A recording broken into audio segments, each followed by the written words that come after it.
अस्सलाम वालेकुम, आप देख रहे हैं पाकिस्तान टुनाइट। मैं हूं सैयद समर अब्बास। मुल्क में जारी सियासी इंतशार से मुतालिक चीफ जस्टिस उमर अता बंदयाल ने कहा था कि उन्हें तवक्को है कि कल यानी पीर का सूरज अच्छी नवीद लेकर तुलू होगा। अब सबकी निगाहें कल पर ही हैं और कल का सूरज अच्छी नवीद लेकर तुलू होगा या नहीं ये तो कल ही मालूम होगा, लेकिन ज़मीनी हक़ाइक़ को देखते हुए कल का सूरज अच्छी नवीद लेकर तुलू होने से मुतालिक कुछ अहम सवालात ज़रूर खड़े होते हैं। अच्छी नवीद की उम्मीद के साथ चीफ जस्टिस ने सियासी फरीक़ैन को मिल बैठने का भी मशवरा दिया था, ताहम यह मशवरा भी फिलहाल मंजूर होता नहीं दिख रहा। कोई भी सियासी फरीक किसी भी किस्म की लचक दिखाने को तैयार नहीं है। इमरान खान ने गुज़िश्ता रोज़ ये वाज़ेह अल्फाज में बावर करा दिया है कि वह हुकूमत के साथ मुज़ाकरात में नहीं बैठेंगे। ग्रैंड नेशनल डायलॉग की बड़ी बातें छोड़ें, बात तो सिर्फ इलेक्शंस की है। पहले तो आए इलेक्शंस के ऊपर। मैंने तो खैर उनके साथ नहीं बैठा, हमारी टीम बैठेगी। ऐसे मौक़िफ़ की सूरत में हुकूमत की जानिब से लचक दिखाने की उम्मीद करना भी आसान नहीं है, जिसका अंदाज़ा गुज़िश्ता रोज़ हमारे ही शो में वफाकी वज़ीर दाखिला राना सनाउल्लाह के मौक़िफ़ से हो गया है। बातचीत तो वो करना ही नहीं चाहता। बातचीत तो वो जब भी बातचीत की बात की है वो आगे से गालियाँ देता है। वो कहता है कि इनकी औकात क्या है कि मैं इनके साथ बैठूं, मैं तो इनके साथ बैठने से पहले बेहतर मर जाऊँ। यानी वो तो खुदकुशी करने पे आ जाता है कि अगर उसे अपने मुखालफिन से बात करनी पड़े। दूसरी जानिब उम्मीद की वो किरण कैसे निकलेगी जब हुकूमत सिर्फ इमरान खान से ही नहीं अदलिया से भी महाजराई के दर पे है। वज़ीर आज़म तो अदलिया के अंदाज से उठने वाली आवाज़ों को उम्मीद की किरण समझते हैं। मैं समझता हूं कि अदलिया से के अंदर से उठने वाली ये जो आवाज़ें हैं, गुफ्तगू है, उसके नतीजे में जनाब स्पीकर ये एक उम्मीद की नई किरण है। जबकि अदलिया में इस तफरीक को मज़ीद तकसीम में तब्दील करने के लिए हुकूमत ने न सिर्फ इलेक्शन इल्तवा से मुतल्लिक अहम केस को सुनने वाले 3 रुकनी बेंच का बाइकआउट का ऐलान कर दिया है, बल्कि 3 जजेस के खिलाफ रेफरेंस दायर करने पर भी गौर कर रही है। दूसरी जानिब तहरीक इंसाफ का तर्ज अमल भी किसी तरह से किसी अच्छी नवीद की उम्मीद नहीं दिलाता है। इनके बकौल कल का सूरज वज़ीर आज़म की रुखसती भी तुलू हो सकता है। तो फैसला क्या बाइकआउट वो करें या ना करें, वो पेश हो ना पेश हो, उसका सुप्रीम कोर्ट के जो हमारा आइन है उसके अंदर और कवानीन जो है उसके ऊपर बड़े वाज़े हैं। अगर उसके ऊपर शहबाज शरीफ इम्प्लीमेंट नहीं करेंगे, 2 प्राइम मिनिस्टर पहले घर जा चुके हैं, तीसरा प्राइम मिनिस्टर परसों घर चला जाएगा। ये लड़ाई उन इलेक्शन के लिए हो रही है जो तहरीक इंसाफ फिलफौर चाहती है। हुकूमत अक्टूबर से कबल कराने को किसी सूरत तैयार नहीं और अब इन फरीकैन के दरमियान मामलात इस अदालत की कोर्ट में है जिस पर एक फरीक अदम एतमाद कर चुका है। जबकि वज़ीर आज़म ने आज भी ये बावर करवा दिया है कि मौजूदा हालात में फौरी इलेक्शन मुमकिन नहीं है। यही यानी उम्मीद की किरण या अच्छी नवीद का सूरज निकलना नामुमकिन नहीं तो मुश्किल ज़रूर दिख रहा है। इस तमाम सूरत हाल पर बात करेंगे। हमें प्रोग्राम में ज्वाइन किया है साबिक़ वफाकी वज़ीर और पाकिस्तान तहरीक इंसाफ की सीनियर रहनुमा डॉक्टर शीरी मज़ारी साहिबा ने, जबकि अगले सेगमेंट में हम बात करेंगे सना बुच्चा साहिबा से और अतर काज़मी साहब से, उनका तज़किया शामिल करेंगे। डॉक्टर साहब बहुत शुक्रिया, आपने प्रोग्राम में अपना कीमती वक्त दिया। सबसे पहले तो डॉक्टर साहब जस्टिस उमर अता बंदयाल साहब को कल का सूरज यानी सोमवार के रोज़ वो कह रहे कि एक उम्मीद की नवीद लेकर तुलू होगा, एक अच्छी खबर लेकर तुलू होगा। आपको क्या लग रहा है वो अच्छी खबर क्या हो सकती है? और ऐसे हालात में कि जब हुकूमत 3 रुकनी बेंच पर अदम एतमाद का इजहार कर चुकी है, कोई अच्छी नवीद आ सकती है सुप्रीम कोर्ट से? देखिए सीधी सादी बात है, सुप्रीम कोर्ट का प्राइमरी रोल है कि वो आइन को डिफेंड करे। अब 90 दिन का जो इशू है उसमें कोई डिबेट की गुंजाइश नहीं है। वेरी क्लियरली आइन कहता है कि अगर एक असेंबली डिसॉल्व होती है तो 90 दिन में इलेक्शन होना ही होना है। तो सुप्रीम कोर्ट की पोजीशन वाज़े है। और अगर ये देखें इस तरह तो नहीं, आप पिक एंड चूज तो नहीं कर सकती हुकूमत, हम नहीं मानते इस बेंच को क्योंकि हमें खौफ है इलेक्शन हो जाएंगे तो हम तो ख़त्म हो जाएंगे, जो कि ख़त्म हो जाना है जो इनकी हरकतें हैं। तो ये पिक एंड चूज नहीं कर सकते। कानून तोड़ेंगे, आइन तोड़ेंगे ये हुकूमत तो इनको सज़ा मिलेगी। और मैं समझती हूँ कि ये इन प्रॉब्लम ये है, इनका रवैया है पुराना कि वो क्या कहते, जब जज पसंद नहीं आते या घबराहट होती है उनके खिलाफ फैसला आएगा। तो आपने देखा क्या जस्टिस क्यूम का किस्सा है, सुप्रीम कोर्ट का 1997 में हमला उस पर किया, ये फिर उसी तरफ जा रहे हैं। हमारे खिलाफ फैसला आया था वो वोट ऑफ नो कॉन्फिडेंस के वक्त 1 साल पहले, हमने तो गाली गलोच नहीं की, हमने तो नहीं कहा कि हम नहीं मानते फैसला, हमने तो एक्सेप्ट कर लिया। हालांकि हमें बहुत से तहफ़्फ़ुज़ात थे उस फैसले पे। हमने सुप्रीम कोर्ट ने जब एक फैसला दे दिया हमने एक्सेप्ट कर लिया। ये शरीफ्स का ये पुराना ट्रेडिशन है और अनफॉर्चुनेटली जो इनके हैंडलर्स हैं वो भी तुले हुए हैं कि इलेक्शन ना हो। देखें, आप आइन को नहीं ख़त्म कर सकते। रूल जंगल का कानून आप पाकिस्तान में नाफिज करना चाहते हैं, आइन बड़ा वाज़े तौर पे 90 दिन से एक दिन ज़्यादा नहीं करने की इजाज़त देता। तारीख तय है। डॉक्टर साहब, वैसे भी 90 रोज से तो आगे चला गया था मामला, 30 अप्रैल को भी होता है, वो भी 90 दिन से तो मामला आगे निकल ही गया है। अब तो वो अक्टूबर तक की बातें कर रहे हैं। नहीं, देखिए वो अक्टूबर तक की बातें करते रहे, आइन उनको नहीं इजाजत देता। और कौन सा सुप्रीम कोर्ट का जज है जिसने ये बयान दिया है कि इलेक्शन जब मर्जी कर लें या 6 महीने डिले कर लें? किसी ने नहीं कहा। और चीज़ों पे तहफ़्फ़ुज़ात या डिफरेंसेस हैं। 90 डेज में किसी का, ना किसी क्रेडिबल वकील का ना किसी जज का है कि जी 90 डेज में इलेक्शन ज़रूरी नहीं है, क्योंकि आइन के अल्फाज बहुत वाज़े तौर पे हैं। अब हुकूमत आइन को तोड़ना चाहती है, जमहूरियत को तोड़ना चाहती है, और फिर बड़े और सवाल उठते हैं समर इस पे। एक सवाल तो उठता है कि ये जो केयर टेकर हुकूमत है इनकी तो कोई हैसियत नहीं रहती, एक चेक नहीं वो साइन कर सकते 30 अप्रैल के बाद पंजाब में, तो क्या ये फ्रॉड करेंगे? किस तरह करेंगे? तो डॉक्टर साहब उस सूरत में क्या आप सुप्रीम कोर्ट से ये कहेंगे कि आप ही के जो सीएम्स हैं, ज़रा असेंबली तो बहाल नहीं हो सकती, आप ही के जो सीएम्स हैं पंजाब और केपी में, महमूद खान साहब और परवेज इलाही साहब, उन्हीं को बहाल कर दिया जाए अगर अक्टूबर में इंतखाबात करवाने इन्होंने? नहीं समर, इस तरह नहीं होती चीजें कि ये कर दो जी, वो कर दो, अच्छा इसको रिप्लेस कर दो। कानून है, आइन है, आपको आइन के मुताबिक चलना होगा। It's not bargaining. इस तरीके से थोड़ी होता है, अच्छा जी वो इस तरह नहीं हो सकता तो ये कर दो लाके। This is not the way. ये कोई टिन पॉट डिक्टेटरशिप आप बनाना चाहते हैं पाकिस्तान को, या बनाना रिपब्लिक? हमारा आइन है, हमारे कवानीन हैं, उनकी धज्जियां उड़ाई जा रही हैं। सुप्रीम कोर्ट को एक वाज़े तौर पे आइन के साथ खड़ा होना पड़ेगा, रूल ऑफ लॉ के साथ खड़ा होना पड़ेगा, और हम अपने चीफ जस्टिस और सुप्रीम कोर्ट के साथ इसके ऊपर खड़े हैं। लेकिन आप उनसे एक्सपेक्ट क्या कर रहे हैं? आप उनसे खड़े तो हैं, एक्सपेक्ट क्या कर रहे हैं? वो एक फैसला ही दे सकते हैं। वो फैसला उन्होंने 1 मार्च को भी दिया था, तब भी कहा था कि इलेक्शन करवाएं, वो नहीं हुए। अमल दरामद असल मसला आ रहा है ना। हम एक्सपेक्ट कर रहे हैं वो फैसला आइन के मुताबिक देंगे, और जो नहीं इंप्लीमेंट करेगा उन पे कंटेम्प्ट लगेगा और उनको सजा देनी पड़ेगी। सीधी सादी बात है, इसमें कोई मसला नहीं है, इसमें कोई सियासत नहीं आप खेल सकते। आइन के अल्फाज वाज़े तौर पे साफ है। लेकिन गवर्नमेंट बड़ा क्लियरली करिए, वो कह रही है हम इस 3 रुकनी बेंच के फैसले को मानेंगे ही नहीं। वो डिफाइंस के मूड में है, वो कह रहे हैं हम 4 रुकनी बेंच के फैसले को मानेंगे, ये 3 के तो मानेंगे ही नहीं। इम्प्लीमेंटेशन का असर मसला आएगा। गवर्नमेंट रोती रहे, गवर्नमेंट चीखती रहे, कानून है। पहले भी सुप्रीम कोर्ट की से इन्होंने हमला कर दिया था, फिर से हमला करेंगे। ये मतलब हुकूमत की क्रेडिबिलिटी, अगर हुकूमत ही कानून तोड़ेगी तो फिर इस मुल्क में कोई आइन नहीं, कोई जमहूरियत नहीं, कोई कानून नहीं। जिसकी लाठी उसकी भैंस पे चलेंगे, चल के देख लें, कौम नहीं एक्सेप्ट करेगी। पर वो तो कानून तोड़ चुके हैं डॉक्टर साहब। वो तो फैसला 1 मार्च को बड़ा क्लियर था। उस फैसले के पैराग्राफ 15 पे बड़ा क्लियरली लिखा था, गवर्नमेंट के लिए ऑब्लिगेटरी का वर्ड यूज किया गया था कि आप असिस्ट करें इलेक्शन कमीशन को, आपके ऊपर ऑब्लिगेशन है। ये नहीं किया उन्होंने। वो तो तोड़ चुके हैं सारा कुछ, वो कर चुके हैं जो आप बात कर रहे हैं। नहीं, हम तो अभी डेट नहीं ना आई, आने देना डेट को। 30 अप्रैल अभी नहीं आई। लेट्स सी, सुप्रीम कोर्ट को इनके खिलाफ एक्शन लेना पड़ेगा, कंटेम्प्ट में जाना होगा। पहले भी 2 प्राइम मिनिस्टर तो हट चुके हैं ना। वैसे डॉक्टर साहब आजकल हट सकता है, और ये तो वैसे भी डॉक्टर साहब आजकल बड़ी जो जिस चीज़ का गवर्नमेंट फ़ायदा उठा रही है वो जुडिशरी के अंदर एक तकसीम है सुप्रीम कोर्ट ऑफ पाकिस्तान के अंदर। और सुप्रीम कोर्ट के अपने अंदर हाउस इन ऑर्डर नज़र नहीं आ रहा, तो उस तकसीम के बारे में आप पे तनकीद होती है, पीटीआई के ऊपर तनकीद होती है कि ये तकसीम की बुनियाद पाकिस्तान तहरीक इंसाफ ने डाली थी जब उन्होंने जस्टिस काजी फायद ईसा के खिलाफ रेफरेंस मूव किया था। ये कह रहे ये तब की रूट्स हैं इसकी। तो मानते हैं आपके, आप भी इसमें हिस्सेदार हैं? मेरी बात सुने, सवाल ही नहीं पैदा होता।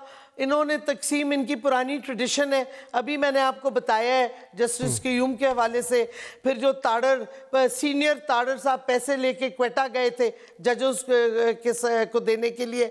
फिर जो सुप्रीम कोर्ट पे हमला किया है, ये तो इनका तरीका है, क्योंकि शरीफ खानदान अपने अंपायर लाती है, अपने जजेस लाना चाहती है। जो फैसला पिछले साल जब वोट ऑफ नो कॉन्फिडेंस और कासिम सूरी के फैसले को रद्द किया सुप्रीम कोर्ट ने, वो तो सुओ मोटो इनको पसंद आ गया। अब इनको तकलीफ हो रही है सुओ मोटो से। तो सारी कौम को पता है ये तो झूठे नालायक है, और ये बेसिकली ना कानून में को मानते हैं, ना आइन को मानते हैं, बस अपनी चोरी छुपाने के लिए जो हर हद तक जाने के लिए तैयार है। डॉक्टर साहब, आप थोड़ी सियासी स्ट्रेटजी की अगर हम बात करें तो उसमें ये बताएं कि आजकल आपकी पार्टी हुकूमत के इत्तेहादियों को रीच आउट कर रही है। जो कल तक आपके इत्तेहादी थे, तो वो तो आपके बकौल, आपकी पार्टी के बकौल किसी के इशारे पे चलते हैं, तो जिनके इशारे पे वो चलते हैं उनके साथ आपके ताल्लुकात आजकल ठीक नहीं है। तो ये फ्यूटाइल एक्सरसाइज तो नहीं होगी कहीं? नहीं, मेरी बात सुने, हम तो MWM से हमारी मुलाकात हुई है, जिसके साथ हमारा अलायंस है इन राइटिंग। MWM पे हमारे खिलाफ कब हुई है? हमने की बात कर रहा हूं इस्लामी से हमने कहा जो आइन, हमने कहा है जो पार्टी आइन और कानून के साथ खड़े होने के लिए तैयार है, हम उससे बात करेंगे। और क्या हम ये थोड़ी कह रहे हैं हमारे इत्तेहादी बने, हम तो कह रहे हैं आइन के साथ खड़े हों, कानून के रूल ऑफ लॉ के साथ खड़े हों। हम ये नहीं कह रहे हमें वोट दो या हमारे साथ कोई इलेक्टोरल अलायंस करो। हम तो इस वक्त आइन और कानून की बात कर रहे हैं। उससे होगा क्या? आप कोई APC बुला रहे हैं, वो करेंगे क्या आपके साथ आके? वो खड़े तो गवर्नमेंट के साथ ही हैं। आप कोई वोट ऑफ कॉन्फिडेंस प्लान कर रहे हैं आगे? हम तो APC बुला रहे, हम नहीं APC बुला रहे, हम बातचीत कर रहे हैं। हम बातचीत सियासत में होती है, हम बातचीत कर रहे हैं। MQM हुकूमत के साथ है, लेकिन उनको वहाँ से भी अब काफ़ी इख्तलाफात हो रहे हैं। हम समझते हैं जमात इस्लामी के साथ हमारा आइन पे बात हुई है, MWM के साथ कल शाह महमूद कुरैशी आइन और कानून की बालादस्ती के हवाले से बातचीत की है। ये इशू हमारा सियासी नहीं है, ये इशू आइन की बालादस्ती का इशू है। डॉक्टर साहब, कोई शक नहीं इस वक्त पाकिस्तान तहरीक इंसाफ सबसे ज़्यादा पॉपुलर जमात है, लेकिन पॉपुलैरिटी आपको आपकी मंजिल तक नहीं पहुंचा पा रही, यानी इंतखाबात तक आप पहुंच नहीं पा रहे जो आपका हतमी गोल है। तो उसकी वजह कहीं आपकी कंफ्यूज्ड पॉलिसी या कंफ्यूज स्ट्रेटजी तो नहीं है कि पहले जब इक़्तिदार से निकाले गए आपने अमेरिका को मौरूद इल्ज़ाम ठहराया, अमेरिका को बुरा वाला कहा, आजकल उसी अमेरिका को शिकायतें लगाई जा रही है मौजूदा हुकूमत की और मौजूदा इंतजामिया की। ज़ल्म खलीलज़ाद साहब ट्वीट वगैरह कर रहे हैं, वहाँ से मुख्तलिफ वहाँ के जो पार्लियामेंटेरियन है वो भी कर रहे हैं। इसके साथ डॉक्टर साहब मेरा सवाल पूरा हो जाए ज़रा, आपने कानूनी ऑप्शन भी एक्सरसाइज कर लिए, आपने कत्ल के बारे से मुख्तलिफ बातें की, इल्ज़ाम लगाए, ये क्यों पहुँच नहीं पा रही? कंफ्यूज स्ट्रेटजी क्या है? ये एस्टैब्लिशमेंट के बारे से भी मुतज़ाद बयान हमारी कोई कंफ्यूज स्ट्रेटजी समर, हमारी कोई कंफ्यूज स्ट्रेटजी नहीं है। आप लगता है कंफ्यूज्ड हो गए। अमेरिकन पाकिस्तानी अमेरिकन सिटीजन्स जो अमेरिका में हैं, पाकिस्तानी फिजिशियंस, ड्यूल नेशनल्स, वो उनका हक बनता है वो अपने इलेक्टेड रिप्रेजेंटेटिव्स को बताएं पाकिस्तान की ह्यूमन राइट सिचुएशन। मैं तो नहीं उनको कह रही, सेनेटर्स को, खान साहब तो नहीं कह रहे, ये तो हमारे पाकिस्तानी अमेरिकन शहरी जो हैं ड्यूल नेशनल्स, उनको कंसर्न्स हैं। वो अपनी हुकूमत, अमेरिकन इलेक्टेड रेप्स जिनको वो वोट देते हैं, उनको वो बता रहे हैं हालात, उनका राइट है। तो हमारी तो कोई कंफ्यूजन नहीं है। यहाँ अमेरिकी सफीर से 5 मुलाकातें की फवाद चौधरी साहब ने। मुझे भाई फवाद चौधरी मिले होंगे, हमारा मैसेज थोड़ी लेके गए हैं। इंटरैक्शन होता है सियासतदानों का, इंडिविजुअल्स का। कल को मैं मिली हूँ यूरोपियन ऑनवॉय से ह्यूमन राइट्स के इशू पे बात करने के लिए। हमारा GSP+ ह्यूमन राइट्स पे डिपेंड करता है। पॉइंट ये है, हमारी कोई कंफ्यूजन नहीं है स्ट्रैटेजी की। कुछ आप कंफ्यूज हैं, कुछ और लोग ऑपोजिशन वाले कंफ्यूज हैं। हमने तो आईनी तरीका, कानूनी तरीका करना है। हम फौज नहीं है कि हमारे पास हथियार है, हमारे पास मिलिटेंट विंग है कि हम गन पॉइंट पे लेके शहबाज शरीफ को कहें ओ एक कराओ इलेक्शन। हम नहीं ये कर सकते। हम तो वही तरीका करेंगे जो सियासी पार्टी के हाथ में टूल्स होते हैं, जो लीगल होते हैं, जो सियासी होते हैं। अब ये जो आई है हुकूमत, ये क्या कर रही है? ये फैशिज्म कर रही है। कभी सोशल मीडिया वालों को उठा के कस्टोडियल टॉर्चर कर रही है, कभी हमारे सेनेटर को उठा रही है, क्योंकि इनके पीछे हैंडलर्स हैं जिनके पास फोर्स है, फिजिकल फोर्स है। अब ये हम कहते हैं आइन के मुताबिक चलो, ये कहते हैं डंडे के जोर पे चलो, तो ये कंफ्यूजन नहीं है। ये एक तरफ हम जमहूरियत और जमहूरी रास्ता, नहीं मुझे खत्म करने दो, हम जमहूरी रास्ता ढूंढ रहे हैं, वो गन के पॉइंट पे रास्ता ढूंढना चाह रहे हैं। तो हमारी जंग जमहूरियत वर्सेस द गन है इस वक्त। ठीक, डॉक्टर साहब ये बताएं कि खान साहब की तरफ से कोशिश तो हुई कि ताल्लुकात ठीक हो जाते मौजूदा एस्टैब्लिशमेंट के साथ भी। उन्होंने ऑफर भी दी कि मेरे पे जो कत्ल का हमला हुआ मैं वो भी माफ़ करने को तैयार हूँ। तो क्या इलेक्शन से पहले एस्टैब्लिशमेंट के साथ सुलह होने का कोई इम्कान नजर आ रहा है? हमने ना सुलह ना लड़ाई की है। हाँ, खान साहब ने कहा है कि इलेक्शन और पॉलिटिकल अमन व अमान के लिए मैं माफ़ कर दूंगा। उन्होंने ये नहीं कहा कि हम बेहतर करते हैं या मिन्नतें हम मान रहे हैं। हम कह रहे हैं सियासी तरीके से चलें, हम कह रहे हैं कानून की बालादस्ती करें, हम इस राह पे चल रहे हैं। और हमारे साथ जो कोई एग्री करेगा तो करे। हम ये नहीं जो आप कह रहे हैं कि जी हम कोई कोवर्ट डायलॉग कर रहे हैं या कोई हम डील कर रहे हैं, ये नहीं है। हम ना मिल रहे हैं, ना बात कर रहे हैं, ना डील कर रहे हैं। सियासी हल और कानूनी हल हम ढूंढ रहे हैं इस इशू का। हम कह रहे हैं इलेक्शन कराएं, मुल्क वो को तो कहते हैं सियासतदानों से बात करें। मौजूदा चीफ तो कह रहे हैं कि आप सियासतदान आपस में बात करें, हम बाहर रहेंगे, हम न्यूट्रल रहेंगे सारे मामले के अंदर। नहीं, देखिए खैर हमने तो खैर से हमारी इस्टेब्लिशमेंट ने न्यूट्रल के अल्फाज को पूरा रीडिफाइन कर दिया है। मैं इससे आगे नहीं करूंगी। जिस तरीके से हर बंदे को नंगा करके उल्टा टांग के टॉर्चर कर रहे हैं आजकल, कोई हालात है ये? आप बात तक नहीं कर सकते। कमाल है वैसे इस मुल्क का। और आइन के बावजूद, कानून के बावजूद जुल्म और तशद्दुद और फैशिज्म हो रहा है। हम सियासतदानों से बातचीत कैसे करें जब वो सियासतदान वायलेंस कर रहे हैं, जब वो लोगों को पकड़ धकड़ कर रहे हैं? खान साहब के खिलाफ 15 केस एक दिन में रजिस्टर किए। आप किससे बात करें? वो सियासतदान नहीं, समर बात करने दो। सियासतदान सियासी रास्ता तो अपना ही नहीं ले, वो तो वायलेंस कर रहे हैं। सियासी रास्ता तो अपना ही नहीं रहे सियासतदान, तो किससे बात करें? सियासी और कानूनी बात उस वक्त हो सकती है जब ये फैशिज्म और ये वायलेंस और ये टॉर्चर और ये फेक केसेस खत्म हो। ये तो नहीं हो सकता कि आप मार और टॉक इकट्ठे नहीं हो सकती। डॉक्टर साहब, ये जो IMF के साथ डील हमारी थ्रू नहीं हो पा रही, बड़ी कोशिश कर ली गवर्नमेंट ने, इससे आप गवर्नमेंट की नाअहली या नालायकी कहेंगी, या ये जो पाकिस्तान के अंदर से रिपोर्ट हो रहा है इंसानी हकूक़ की खिलाफ वर्जियाँ, ये सारा कुछ फैशिज्म जिसे आप कह रही है, सारा कुछ ये इस वजह से नहीं इंटरनेशनली कोई प्रेशर बिल्ड हो रहा है, नहीं हो पा रही चीज़ें, क्या लग रहा है? मेरी लोगों के सामने हालात सारे हैं पाकिस्तान में, जो सियासी मईशत की बुरहान, सियासी बुरहान, और ऊपर से डार को पता नहीं, इतना बेवकूफ़ आदमी मैंने नहीं समझा था कि पहले उसने IMF को डंडा दे रहा था, तड़ी लगा रहा था IMF को, फिर वो कह रहा है उसने वो पता नहीं न्यूक्लियर पे लंदन प्लान में क्या डील हुई है जो बीच में लॉन्ग रेंज मिसाइल और न्यूक्लियर इशू ले आया, जो IMF ने वाजे तौर पे कहा हमने तो इस पर बात ही नहीं की। तो जब आपकी फाइनेंस मिनिस्टर इस तरीके से रवैया रखेगा तो क्या क्रेडिबिलिटी होगी आपकी हुकूमत की? मुझे बताएं ना। एक अनस्टेबल आदमी ऐसी बातें कर रहे हैं तो क्या आपकी कोई क्रेडिबिलिटी रहती है? वो तो इसको समझ रहे हैं अनस्टेबल आदमी है, इससे किस चीज में दस्तखत कराएंगे? जो आपने ट्वीट किया था इजराइल के हवाले से, ट्रेड के हवाले से, उस पर वजारत खारजा की तरफ से भी आ गई है वजाहत के हमारे ना ताल्लुकात हैं तजारती, ना हमारा करने का इरादा है, और कॉमर्स मिनिस्ट्री ने भी कह दिया है। तो यू स्टैंड ऑन ये ट्वीट और आप उसे विड्रॉ कर रही है आपके पास से इल्जाम से? नहीं, मैंने उसके बाद सवाल पूछा है फॉरेन ऑफिस से कि अगर आपके तिजारती ताल्लुकात नहीं है, रिकग्निशन के नहीं है, तो फिर ट्रेड कैसे हुआ? कैसे ये सामान गया पाकिस्तान से इजराइल?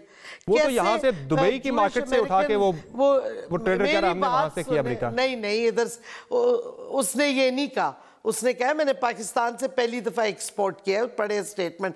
और जो अमेरिकन जूइश स्टेटमेंट आई है उनके लॉबी या जो भी उनका ग्रुप है उधर से आया है, तो ये तो नहीं हो सकता। ये फॉरेन ऑफिस ने एक स्टैंडर्ड सा जवाब दे दिया, कुछ बनता ही नहीं ना।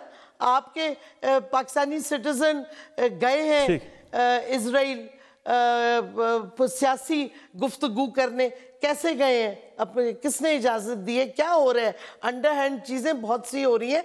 हमें सवालात के जवाब सही चाहिए।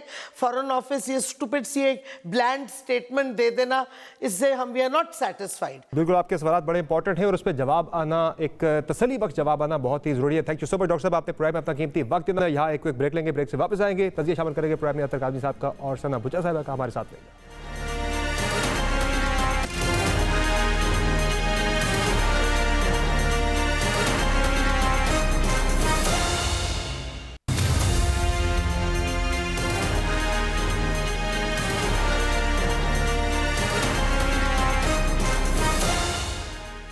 वेलकम बैक नाज़रीन। प्रोग्राम में हमें ज्वाइन किया है अतर काज़मी साहब ने और सना भुच्चा साहब ने, दोनों ही पाकिस्तान के नामवर सहाफ़ी हैं, एंकर पर्सन है। सना भुच्चा साहबा, चीफ जस्टिस साहब के बकौल कल का सूरज एक नवीद के साथ तुलू होगा, अच्छी खबर के साथ तुलू होगा। क्या आपको लग रहा है वो अच्छी खबर क्या हो सकती है, अच्छी नवीद क्या हो सकती है, और आपको उम्मीद है ऐसी कोई? नवीद किसी शख्स का नाम है जी, वो कल सुबह तुलू कैसे होगा? मतलब इस मुल्क में कौन सा सूरज नवीद अच्छी लाता है? नवीद कोई साहब होंगे ज़रूर, लेकिन मेरा ख्याल है कि कल जो होना है वो हम सबको पता है। वो हमें पहले भी पता था, जब लाजब बेंच नहीं बना था हमें तब भी पता था, जब जस्टिस फायज़ ईसा को नहीं इसमें मिलाया गया हमें तब भी पता था, जब तारिक मसूद साहब को इसमें नहीं मिलाया गया इस बेंच में हमें तब भी पता था, जब ये 7 और 3 के और 7 मेंबर्स में से 4-3 का फैसला था हमें तब भी पता था, जब 5 में 3-2 थे, और अब अभी भी हमें पता है। तो सुबह कोई ऐसी नवीद नहीं आएगी, ना आएगा। यानी अपना हाउस इन ऑर्डर होना चाहिए था एक बड़े मामले में मुदाखलत के, एक बड़े मामले में इंटरवीन करने से पहले। अतर काज़मी साहब, वो सना भुच्चा साहब तो कह रही है ना कोई मिस्टर नवीद की कोई उम्मीद है, ना किसी अच्छी नवीद की उम्मीद है कल। आपको क्या लग रहा है, अच्छी नवीद आने वाली है कल कोई? देखिए, इस वक्त कौम की क्या हालत है आप ये देख लें, कौम की उम्मीद किस तरफ हो सकती है या कहां से उनको कोई नवीद आ सकती है। आज आपकी इकोनॉमी की हालत यह है कि हम पाकिस्तान की तारीख का महंगा तरीन रमजान गुजार रहे हैं, महंगा तरीन। लोग आटे की लाइनों में मर रहे हैं, और गुज़िश्ता रोज जो हुक्मरानों का इजलास हुआ उसमें मुशावरत क्या की गई कि इंतखाबात कैसे रोकने। तो इसमें अगर कौम को कोई नवीद मिलेगी या उम्मीद की कोई किरण नजर आ रही है, वो तो यही नजर आ रही है कि और तो हमें कुछ है नहीं, हमारे पास कोई राइट तो रह नहीं गया। एक वोट का राइट था, उसके बाद हुक्मरान जो मर्जी करते रहे, कम से कम हम वोट तो डाल सकते थे ना, ये तो वो भी देने के लिए तैयार नहीं है। इस वक्त अदालत के अंदर किसी भी मोजिज सियासतदान या सियासी जमात के खिलाफ केस नहीं चल रहा। इस वक्त अवाम के वोट के राइट का केस चल रहा है, जो ब्लैक एंड व्हाइट में लिखा हुआ है। ये तो उन्होंने वैसे ही मजाक बना दिया है हुक्मरानों ने, इसलिए कि वो इंतखाबात से खौफजदा है, इंतखाबात में नहीं जाते। बाकी आपको अदलिया पे कोई इतराज है आप जरूर करें, लेकिन यहाँ पे मेन मसला तो ये है ना कि आप इंतखाबात में क्यों नहीं जा रहे। जो अवाम की वो छोटी सी जो नवीद जो उनको मिलनी है, जो छोटी सी जो उनकी उम्मीद रह गई है, आप वो भी उनसे छीनना चाहते हैं, उनको वोट का राइट भी नहीं देना चाहते।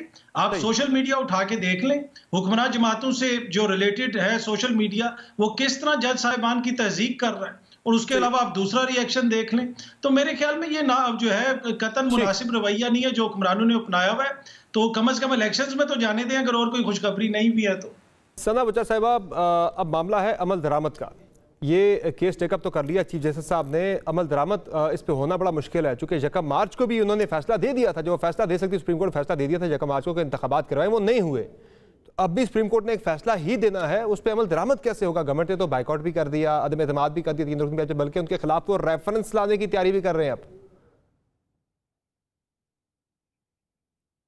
जी, वो रेफरेंस की तैयारी कर रहे हैं, फवाद चौधरी साहब इसकी तैयारी कर रहे हैं कि पार्टी जो रुकनीत है उसको कैसे मुअत्तल किया जाए पाकिस्तान मुस्लिम लीग नवाज़ को, क्योंकि एक शख्स बैठा हुआ बाहर मफरूर शख्स जो है वो पार्टी चला रहा है और इस हुकूमत को चला रहा है। लेकिन खैर उसको रहने देते हैं। लेकिन देखिए ना, ये मामला जो है कि वोट को इज़्ज़त देनी है या वोट को होने का हक देना है। हमारा जो हक राय दही है उसकी फ़िक्र माशाल्लाह अब इमरान खान साहब को हो गई है, क्योंकि इसकी फ़िक्र तो अलहम्दुलिल्लाह 75 सालों में किसी ने नहीं की, तब उसकी वोट की फ़िक्र नहीं होती होती, जब RTS बैठ जाता है तब भी वोट की फिक्र नहीं होती, जब जो आप अपनी ये असेंबलियाँ तोड़ देते हैं अपनी जिद में, आप ये कह के कि हमें तो बस जनरल इलेक्शन चाहिए, उसके बाद आप रोते हैं कि अब हमारे हाथ से सुबह ही असेंबलियाँ निकल गई हैं, फिर आप कहते हैं 90 रोज़ में इलेक्शन क्यों नहीं हो रहा। तो इनका रोना तो चलता रहेगा, इस मुल्क में आवाम का रोना है ही नहीं। इनको कितनी तकलीफ हो रही है कि आवाम जो है आटे की लाइनों में मर रही है। इन्होंने कौन सा इकदाम ऐसा कर लिया है, आटे का बहरान ही क्यों पैदा हो गया है इस मुल्क में, क्या ऐसा किया है इन्होंने 12 महीने में कि आटे का फुकदान हो गया है, ऐसा क्या किया है इन्होंने आके, कोई जादू मंत्र पढ़ा है, क्योंकि वो इतनी जल्दी जादू ही काम कर सकता है और तो कोई काम नहीं कर सकता। दूसरी बात देखिए, इन्हीं आवाम से एक्सपेक्ट कर रहे हैं, जी इन्हीं आवाम से एक्सपेक्ट कर रहे हैं। मियां साहब भी कह रहे हैं आप लोग खड़े हो जाएं इससे जुल्म ज्यादती के खिलाफ। खान साहब भी इन्हीं आवाम को कह रहे हैं कि आप सुप्रीम कोर्ट की हिमायत में खड़े हो जाए मेरी तहरीक में। वो आवाम आटे की लाइन में खड़े हों या इनके साथ खड़े होंगे? नहीं, वो आवाम तो बहुत जगह मतलब पता नहीं, कौम उनके साथ भी खड़ी है, कौम इनके साथ भी खड़ी है, कौम आटे की लाइनों में भी खड़ी है और कौम वोट भी देना चाहती है। अब मुझे नहीं पता कौन कौन सी किस किस की कौम है, क्योंकि जाहिर है वो एक अलग कौम है और हम एक अलग कौम है, लेकिन इसको छोड़ देते हैं। लेकिन आप ये मुझे बता दीजिए कि इस वक्त मसला क्या है, आपको कल इलेक्शन सुप्रीम कोर्ट ने क्या फैसला देना है? ये फैसला देना है जो फैसला ही अभी जो है डिवाइडेड है, फैसला है ही नहीं। अब आप मुझे बताएं सुप्रीम कोर्ट के लार्जर बेंच का इस वक्त क्या मौकफ होगा, क्या डिसाइड करना है उन्होंने? ये डिसाइड करना है कि जो हमने फैसला दिया है यकम को, क्या वो 3-2 का है या कि वो 4-3 का है? अगर वो 3-2 का है तो फिर किस पे बाइंडिंग है और क्या उस पर कोर्ट ऑर्डर है और ऑर्डर ऑफ द कोर्ट है मौजूद? और अगर है तो 100 बिस्मिल्लाह आप करा लीजिए।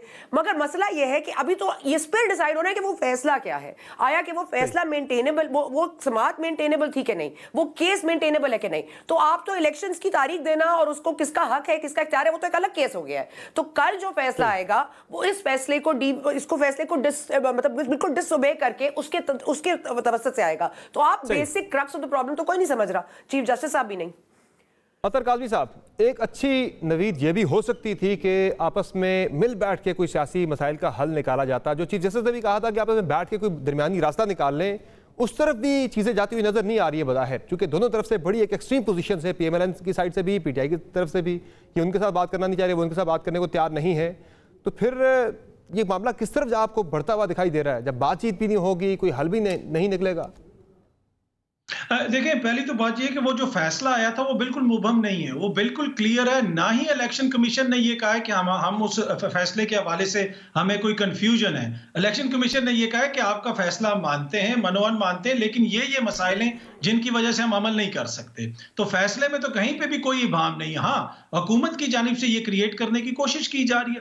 दूसरी बात यह है कि आइन के अंदर वाज़ेह तौर पर लिखा है कि आपने 90 रोज में इंतखाबात करवाने। इसमें कौन सी ऐसी रॉकेट साइंस है जो हुक्मरानों को समझ नहीं आ रही? समझ इसलिए नहीं आ रही कि उनको सामने शिकस्त नजर आ रही है। देखें, जमहूरियत में चाहे आटे की लाइनों में लोग लगे हों या किसी और लाइन में, वो अपना फैसला करते हैं जब वो वोट डालने की लाइन में लगते हैं, तब वो बताते हैं कौन ठीक है कौन गलत है। वो ये लाइन लगने नहीं दे रहे हुक्मरान। आज तक आपने कोई ऐसा सियासी देखा है हुकूमत जो ये कहे कि जनाब हम इंतखाबात नहीं करवाएंगे, जो मर्जी हो जाए, आइन में बेशक लिखा हुआ है। और जिस किस्म की भोंडी तोजियात पेश की जा रही हैं कि जनाब ये भी नहीं है, हमारे पास पैसा नहीं है, सिक्योरिटी नहीं है, तो वाज़े तौर पे नजर आ रहा है कि उनकी कोशिश ये है कि किसी ना किसी तरीके से हम इंतखाबात से फरार इख्तियार करें। लेकिन जो इस वक्त सूरत हाल हो चुकी है, ये ज्यादा देर इस तरह सस्टेन नहीं कर सकते सिस्टम को। जब एक ऐसी हुकूमत बैठी हुई है जिसको ना अवामी ताईद हासिल है, ना IMF के साथ उसकी डील हो सक रही है, तो कब तक आप ऐसे मामलात को चलाएंगे?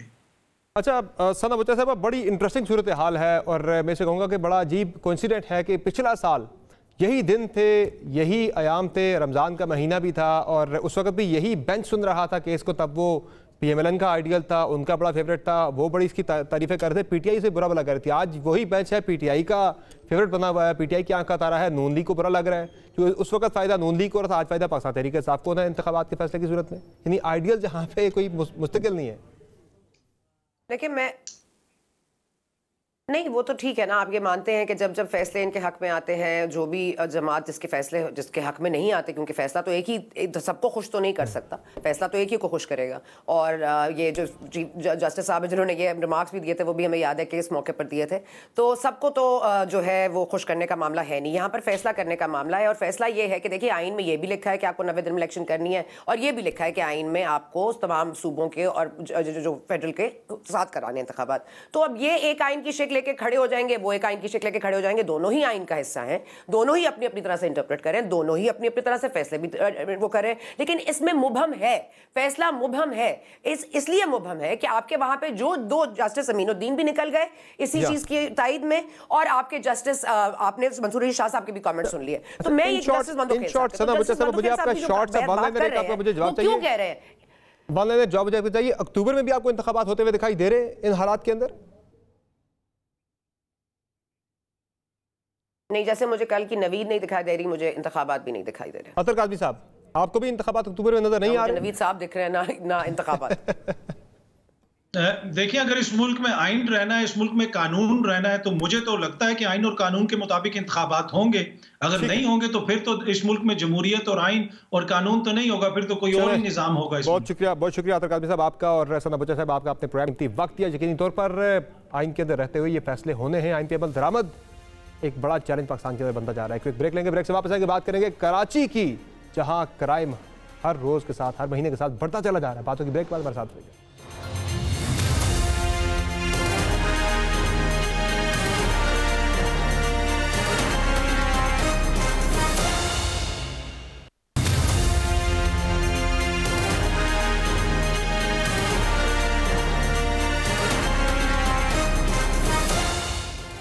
Welcome back. कराची में एक बार फिर टारगेट किलिंग शुरू हो चुकी है। क्या कराची का अमनो अमान एक बार फिर दांव पर लग गया है? कराची पुलिस और कानून नाफिज करने वाले इदारे अमन दुश्मनों से हार रहे हैं। ये अफसोसनाक सूरत में बदलती जा रही है, क्योंकि सिर्फ रवां साल के 3 माह यानी 90 दिनों में कराची में टारगेट किलिंग और डकैती पर मबनी वारदातों में 35 अफराद कत्ल किए जा चुके हैं। इस सूरत हाल की संगीनी का अंदाजा इस बात से भी लगाया जा सकता है कि सिर्फ 2 माह में कराची में 4 हाई प्रोफाइल टारगेट किलिंग्स हो चुकी है। पहले 2 रोज कबल ही लियारी के इलाके में नामर माहिर अमराज चश्म डॉक्टर बीरबल गिनानी को लियारी के इलाके में कत्ल कर दिया गया। इससे कबल गुज़िश्ता माह की 21 तारीख को सुन्नी उलमा कौंसिल से वाबस्ता आलिम दीन मुफ्ती अब्दुल क़य्यूम को गुलिस्तान जौहर में फायरिंग करके कत्ल किया गया। इससे कबल 26 फरवरी को भी गुलिस्तान जौहर ही के इलाके में माहिर तालीम खालिद रजा टारगेट किलिंग का निशाना बन गए। इस हाई प्रोफाइल टारगेट किलिंग के अलावा कराची में 3 माह में 34 अफराद कत्ल हो चुके हैं, जबकि दीगर जराइम बिलखुसूस चोरी और डकैतियों में खौफनाक हद तक इजाफा हो चुका है। पुलिस की अपनी रिपोर्ट के मुताबिक रवां साल के इन 3 माह में कराची में 20,000 से जायद जराइम की वारदातें रिपोर्ट हो चुकी हैं। पुलिस के मुताबिक जनवरी में 7,000 से जायद वारदातें हुई, फरवरी में 6,500 से जायद वारदातें, जबकि मार्च में 7,000 से जायद वारदातें रिपोर्ट हो चुकी हैं। सितम यह है कि माह रमजान के आगाज के बाद से इन वारदातों में और भी इजाफा हुआ है। आए दिन सीटीडी और मीडिया पर और सीसीटीवी और मीडिया पर चलने वाले मनाजिर में डकैतों की दीदा दिलेरी और कानून नाफिज करने वाले इदारों की गुमशुदगी दिखाई देती है। ऐसे में शहरी अपने जान और माल और असबाब को बचाने के लिए अपनी जान को भी दांव पर लगाने के दर पे हो जाते हैं और खुद ही कानून को हाथ में लेने पर मजबूर होते हैं। इस संगीन सूरत हाल की तर्जुमानी सिर्फ गुज़िश्ता रोज ही फेडरल बी एरिया में हुई एक वारदात से हो जाती है, जब एक मुलजिम ने सिलेंडर की दुकान लूटी और मुलजिम ने बराबर वाली डेंटर की दुकान लूटी, जिसकी फुटेज आप स्क्रीन पर देख सकते हैं। Karachi city police chief Javed Alam ओडो ने हमारे राब्ता करने पर जराइम की शरह में इजाफा तस्लीम करते हुए इसकी वजह माह सयाम का रिवायती रुझान और मरदमशुमारी की वजह से थानों में पुलिस अमले की कमी बताया है। उन्होंने ये भी कहा कि अमले की कमी के बावजूद जराइम में हालिया इजाफा मुतवक्का इजाफे से कम है, और उन्होंने ये भी कहा कि जो आदाद शुमार इस वक्त हैं रमज़ान से इस साल जराइम जो हैं वो कम रिपोर्ट हुए हैं। इस वक्त नाज़रीन जो कराची की सूरत हाल है, इस वक्त शहर कायद में लूट मार और स्ट्रीट क्राइम की वारदातों के सामने सिंध पुलिस मुकम्मल तौर पर बेबस दिखाई दे रही है। ना ही सिंध पुलिस ने जराइम के खात्मे के लिए ताहाल कोई जामे हिकमत अमली दी है। इस मुताबिक तफसीली बात करेंगे सीनियर साफ़ी मसूद रजा से, जो खुद भी और उनका ख़ानदान भी रवां हफ्ते ही लूट मार का शिकार बना है। मसूद रजा साहब ये बताएंगे, आप अपनी रुदात बताइएगा कि आपके क्या बीती, क्राइम की जो हालिया सूरत हाल है ये कितनी आपको गैर मामूली लग रही है? मेरे साथ गुज़िश्ता हफ्ते की शाम ये वाक़या पेश आया। फिर उससे 2 दिन पहले मैंने जैसा अपने ट्वीट में ही बताया था कि मेरे भतीजे की बाइक घर के सामने से चोरी हुई। फिर कल सुबह मेरे प्रोड्यूसर के यहाँ चोरी हुई और उसके यहाँ कोई 3 मोबाइल और तकरीबन 40-50 हज़ार रुपये वो चले गए।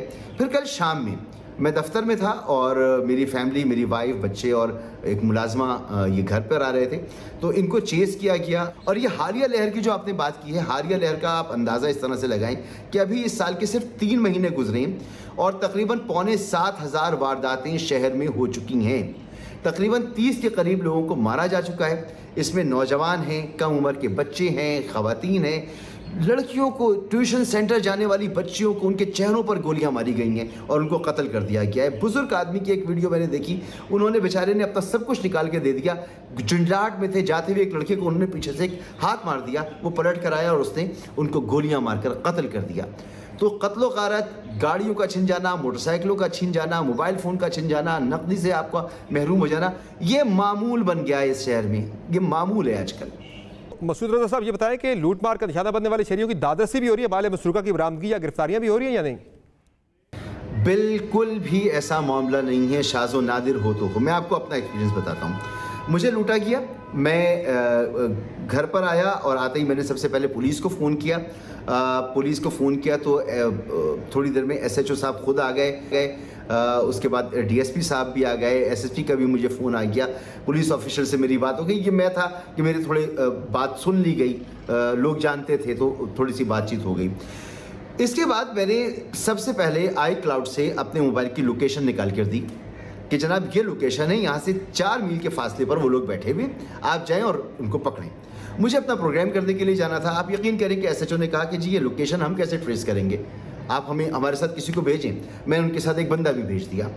अब वो जब वहाँ पर पहुँचे हैं तो पहुँचने के बाद पता ही चला कि जी वो तो लेडीज़ पुलिस साथ लेकर नहीं आए, तो घर के अंदर कैसे जाएंगे। अच्छा, अगर घर के अंदर चले जाएंगे तो वो शिनाख्त कैसे करेंगे, क्योंकि उन बंदों को तो सिर्फ मैंने देखा है। ये वो टेक्निकल चीज़ें थी जिसका पुलिस को कोई अंदाज़ा नहीं, टेक्नोलॉजी से दूर दूर तक उनका कोई वास्ता नहीं, इन तमाम प्रोसीजर से कोई वास्ता नहीं। उनका सिर्फ वास्ता इस बात से था कि वो कैसे कागजी कार्रवाई पूरी करें। और एक और इम्पॉर्टेंट आपको बात बताऊं, जब मैंने उनसे कहा कि आप अपने लोकेटर पर इसकी लोकेशन डालें, EMI नंबर लें और उस पर डालें, तो उन्होंने मुझे बताया कि आज हफ्ते का दिन है, रमज़ानों में हमारा IT डिपार्टमेंट 5 बजे बंद हो जाता है, तो पुलिस इस काबिल नहीं है कि वो आपकी दादरसी कर सके। रिकवरी बराए नाम है और हालात बहुत दिगरगू हैं और हुकूमत चैन की बांसी बजा रही है। Thank you so much Masood Raza साहब, आपने प्राइम में कीमती वक्त दिया। यकीनी तौर पर उम्मीद है कि सिंध हुकूमत कराची पुलिस की इस्तेदाद में इजाफा करेगी और कराची पुलिस सिक्योरिटी के लिए, शहरियों की जान माल की सिक्योरिटी के लिए कोई प्लान बनाएगी। इजाज़त दीजिए, खुदा हाफ़िज़।